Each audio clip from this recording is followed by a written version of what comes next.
So this Netflix Kiss movie was announced, I think, sometime like before the band decided to call it quits. I say call it quits because they have the whole AI Kiss thing that's supposed to start up in a couple of years. And I was interested to see this movie, which is called Shout It Out Loud, by the way, or at least that's what I've heard it's supposed to be called, the casting as to who's going to play the original members of Kiss, because I believe this movie is supposed to follow from their formation to the early years with the original members, and then it's gonna, like, you know, end there. So I was curious as to who was gonna play Paul Stanley, Gene Simmons, Ace Frehley, and Peter Criss. I also had questions of, are Ace Frehley and Peter Criss gonna be involved in this? Because you know Paul and Gene are, and with the way they talk about those two, they're probably gonna make Ace and Peter out to be worse than they actually were. So if you rock and roll, why don't you just sit in the corner, huh? Go on. But that's not why we're here today. That's not the topic we're talking about.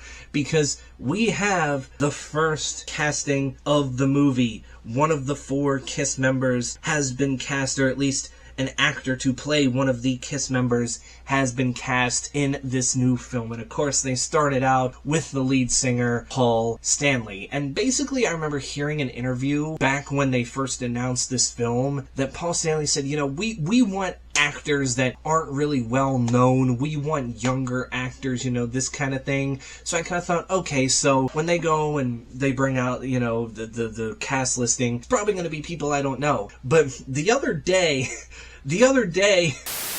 Paul Stanley casting was confirmed, and at first I thought this was a joke. Like, legit, I did not think this was real until I went online and I found out this is true, and it was confirmed also by Paul Stanley. And that is the person playing Paul Stanley in the Shout It Out Loud Kiss biopic on Netflix, which is scheduled to come out, I believe, late next year, as they're supposed to start filming, I believe, at the end of this year, the beginning of next year, is none other than Nick Jonas. Bye-bye! Yes, the Jonas Brothers, Nick Jonas. I don't necessarily know how to feel. Like, I get it. He's a singer and whatnot. He's pretty popular, so Paul Stanley's thing of, oh, we want to get someone who's not really well known just kind of goes out the window. But I look at Nick Jonas and I go, really? Like, 1, I don't think he can pull off looking like Paul Stanley, and 2, singing like prime Paul Stanley? I'm sorry, and yes, I know it said Nick Jonas is going to get vocal lessons to kind of replicate Paul Stanley's voice, so I'll give him credit for that. He's actually going to sing in the movie, but at the same point in time, Nick Jonas was the best option. Like, I felt like there's probably other unknown actors out there who probably look more like a young Paul Stanley and can sing more like a young Paul Stanley,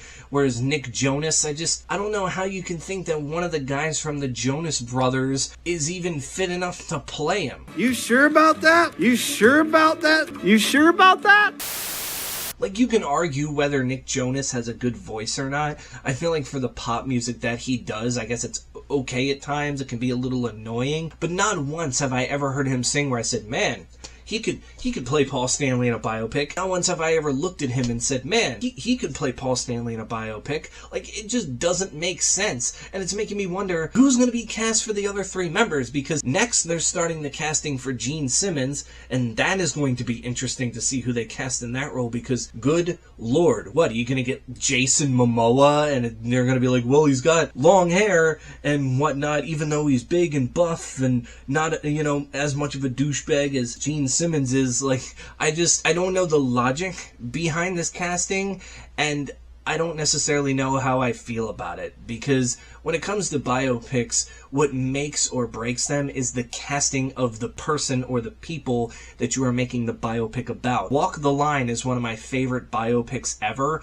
because Joaquin Phoenix was able to channel young Johnny Cash very well. He sang like him. He was able to look like him. He was just able to just be Johnny Cash. Or like a movie like Bohemian Rhapsody. Rami Malek, love him or hate him, he played a pretty good Freddie Mercury. And what was his name? Taron Egerton played Elton John in the Rocket Man movie, and that was pretty solid too. Like, those castings were good. Nobody is questioning those castings when looking back at it. But with this, it just seems a little weird, a little off. I don't know if it's Paul Stanley trying to prove some point or something. I don't know. It's Paul Stanley. It's Kiss. Like, they just don't make sense most of the time. But I remember seeing this, and when you see something like that and you think it's a joke at first, that's how embarrassing it feels to see something like that. Because in my head I said, Nick Jonas playing Paul Stanley, yeah, right, this has to be some sort of joke. And lo and behold, when I went and looked it up even more, I said, oh no, this is a true thing. Well, that's kind of sad because, you know, I thought this was a joke, and yet here we are. This is real. All in all, I'm still going to give Nick Jonas a chance. I'm not going to sit here and say, I'm not going to watch the movie now. You know, when the movie comes out on Netflix, I'm obviously going to watch it, you know, me being a Kiss fan myself, and I'm going to give Nick Jonas the benefit of the doubt. I've seen a lot of superhero movie castings where there was doubt in the beginning, people saw the movie, and people turned out to like it pretty well. And I'm going to do the same with this biopic. I'm going to let the movie and let Nick Jonas' performance tell me how I actually feel before judging the book by its cover overall. Even though it may seem like I am right now, I'm just kind of saying that it's a weird casting and I'm willing to give it a chance, but why was this your choice in the first place? We can go to Kister! Ah! So now that you know what I think, tell me in the comments below, what do you think? How is Nick Jonas going to do as Paul Stanley? Is there even a shot that he can be good in this role? Or is this just something where maybe they wanted to get someone well known and they went too far into it rather than, you know, looking at others who could possibly fit this role well? And how do you think this movie is going to turn out? But outside of that, that's it for me. Stay safe out there, and I will catch you all